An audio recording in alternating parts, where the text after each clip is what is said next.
Alhamdulillahi Rabbil Alamin. Wabihi nasta'inu ala umurid dunya wad din.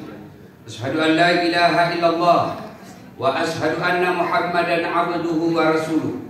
Allahumma salli ala Sayyidina Muhammad wa ala alihi wa sahbihi ajma'in. Amma ba'd. Faqad qala Allah subhanahu wa ta'ala fi kitabil karim. Bismillahirrahmanirrahim. Ya ayyuhalladzina amanu udkhulu fis-silmi kaffatan wa la tattabi'u khutuwatis syaitan innahu lakum aduwwum mubin. Wahai orang-orang yang beriman, masuklah engkau ke dalam Islam secara sempurna dan janganlah engkau ikuti langkah-langkah setan, karena sesungguhnya setan itu musuh yang nyata bagi kalian.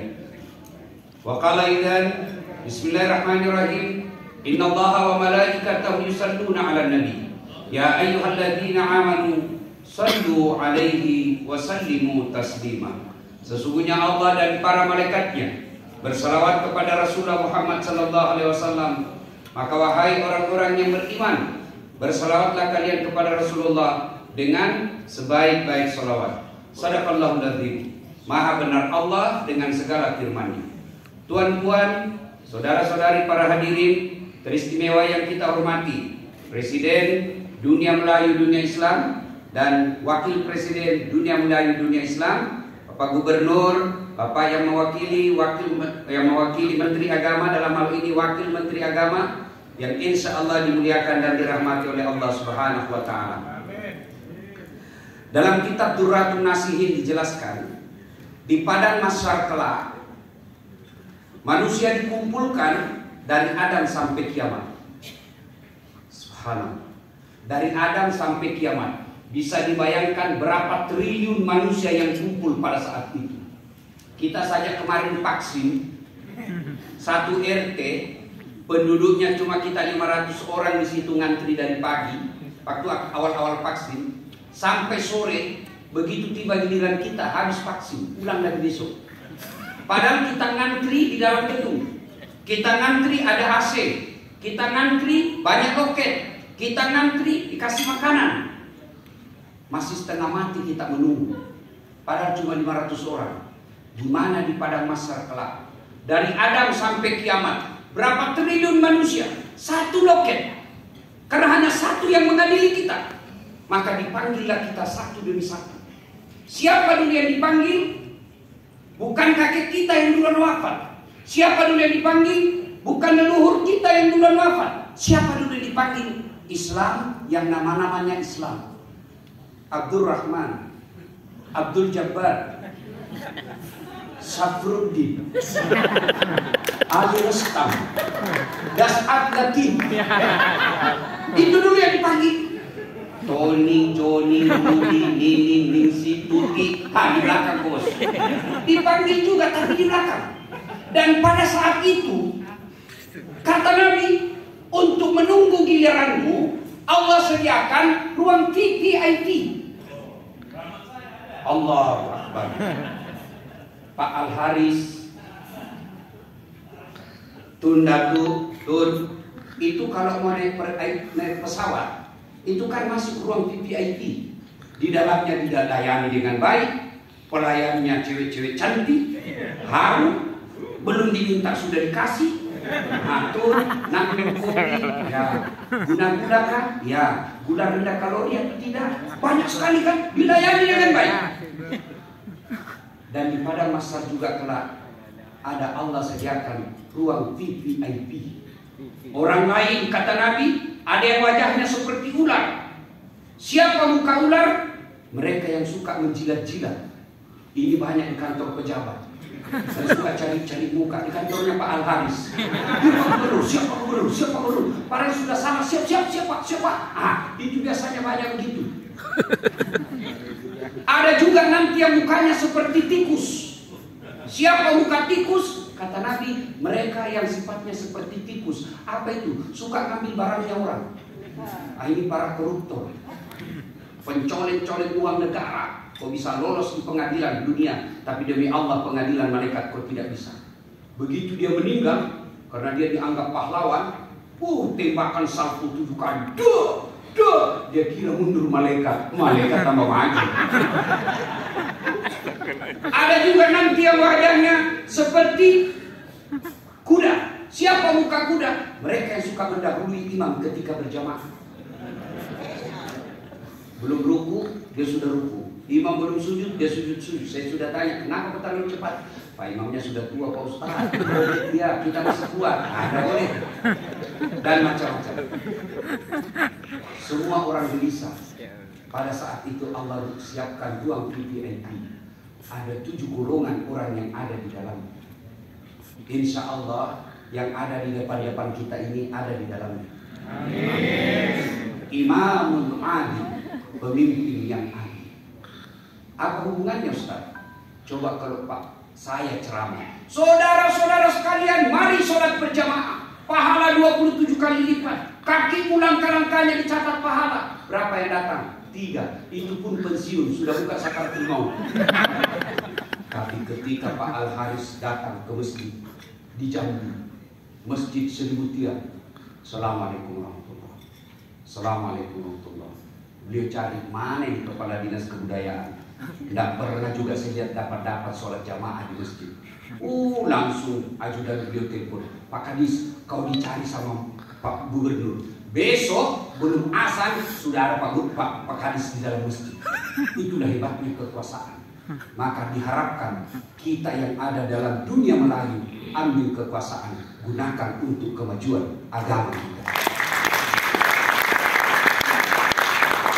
Bukan saatnya lagi kita alergi politik. Bukan saatnya lagi kita berkata, ulama, ustaz jangan berpolitik. Salah. Kalian mau memperbaiki negara, masuk dunia politik secara rasmi. Kata Umar bin Khattab, tidak mungkin kau bisa amalkan syariat tanpa kekuasaan. Contoh lagi, saya ceramah, jangan minum hamar, jangan mabuk-mabuk. Wah, anak muda dikasihkan Vespa motor saya.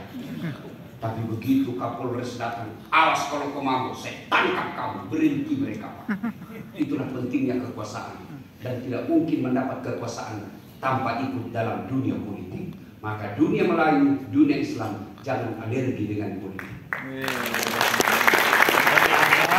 Yang kedua, kata Nabi lagi, yang masuk dilindungi nanti di akhirat kelak, mereka yang bertemu dan berpisah karena Allah. Mereka yang bersahabat karena Allah. Alhamdulillah, kita yang hadir semua di sini, insya Allah masuk dalam ruang VIP. Kenapa? Kita datang di tempat ini bukan karena ada undian umroh. Kita datang di tempat ini bukan karena kita mau pilih caleg, tapi kita datang di sini karena satu akidah kita, Islam. Kita bertemu dan berpisah karena Allah. Kita dipersaudarakan karena Allah. Kita dipersaudarakan bukan semata-mata karena Melayunya, tapi karena kita satu akidah meskipun kita beda negara. Dan kita juga beda negara karena kita dijajah oleh Belanda dan British. Tapi mereka tidak pernah dikatakan teroris. Padahal mereka menjajah orang Melayu beberapa ratus tahun. Itulah sebabnya orang Melayu tidak boleh alergi kekuasaan.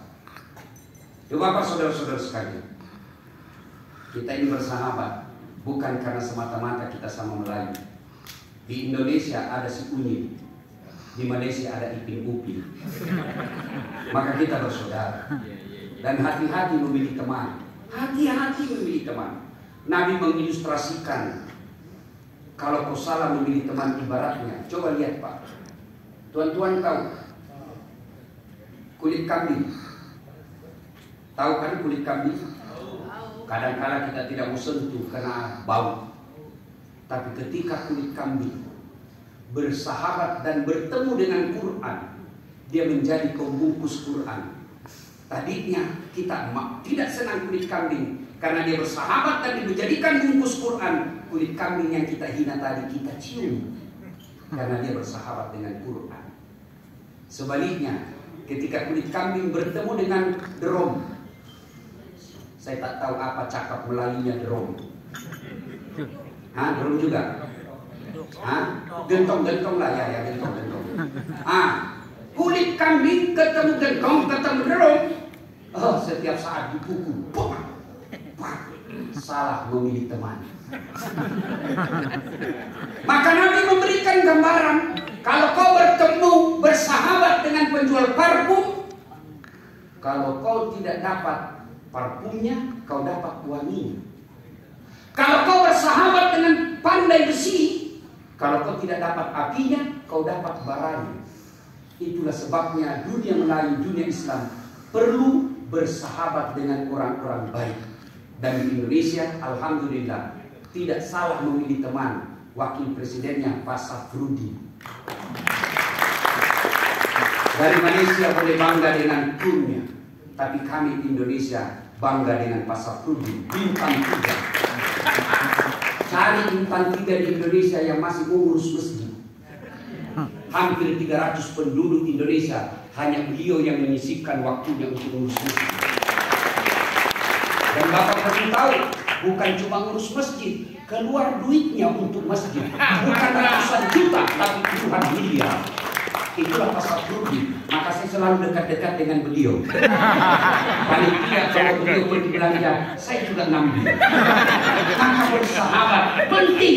Jangan kau salah memilih sahabat. Begitu kau salah memilih sahabat, hati-hati.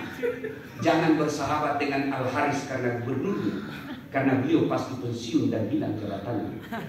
Tapi bersahabatlah karena Allah Subhanahu wa Ta'ala.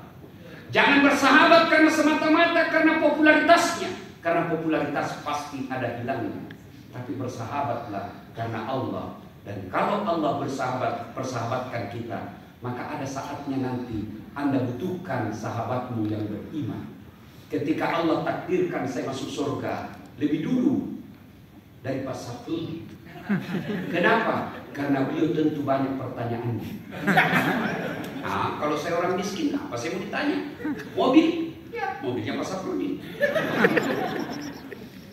Motor? Tidak ada. Rumah? Ya kecil. Kau sholat? Ya saya sholat. Kau puasa? Puasa. Ayo saudara, kalau begitu kau masuk surga. Saya pertanyaan.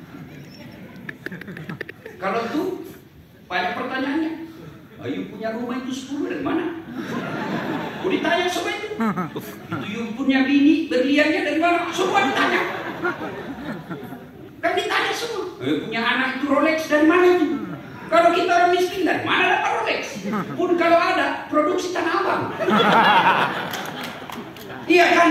Tapi kalau orang kaya kan banyak pertamanya. Masuk juga surga tapi lama. Kita orang miskin sudah ada dalam surga. Dipersilakan, dasar, silakan kau masuk surga.